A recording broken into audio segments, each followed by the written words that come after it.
Hello, my name is Eric Cunningham, and this is my 4.6 final project for History of Motion Picture Arts, the evolution of editing in film.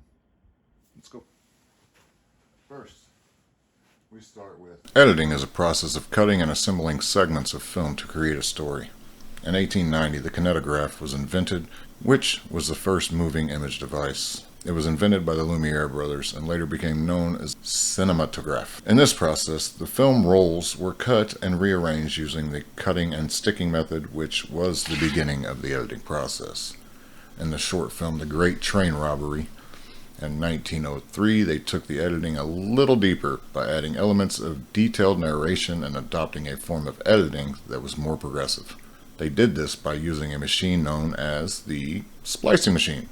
So a new foundation of storytelling was created using the splicing machine and a deeper narrative structure, which all helped with making the stories more real to life.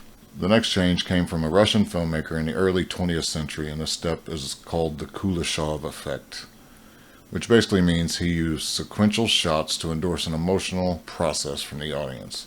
The short example is, let's say you see an old man smiling and looking in a direction not visible to the current shot. Well, upon changing to the next shot, depending on what it shows, can determine many different emotions. If it shows a scene with ducks swimming in a pond, well, it's just an old man enjoying himself watching nature.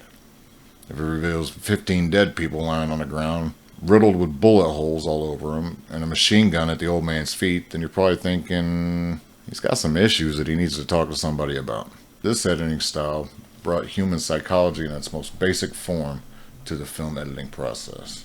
Color was then added in the mid-1920s, and synchronized sound came shortly after. The Jazz Singer of 1927 was the first film with fully synchronized dialogue. Progress then slowed until 1956 when the Ampex VTR was invented. It allowed production on an infinite scale by making the recording of footage cheaper, safer, and easier using magnetic tapes.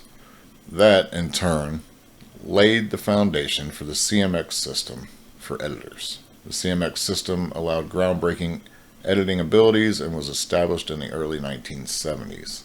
It allowed more room for errors because the editors were able to search through footage, find a segment that they needed in seconds, and move it from one place to another.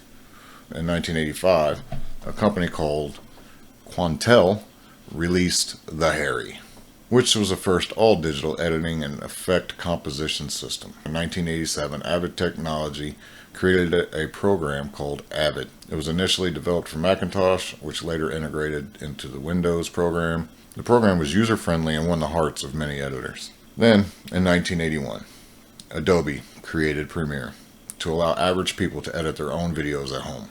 They then created many more programs to help edit specific things even more in depth, which has now become the leading software for video editing with over 10 million users. Anyone can access editing tools or programs by downloading apps on their phone or programs to download for their home computer.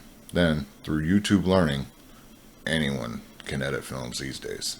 Good luck on your journey.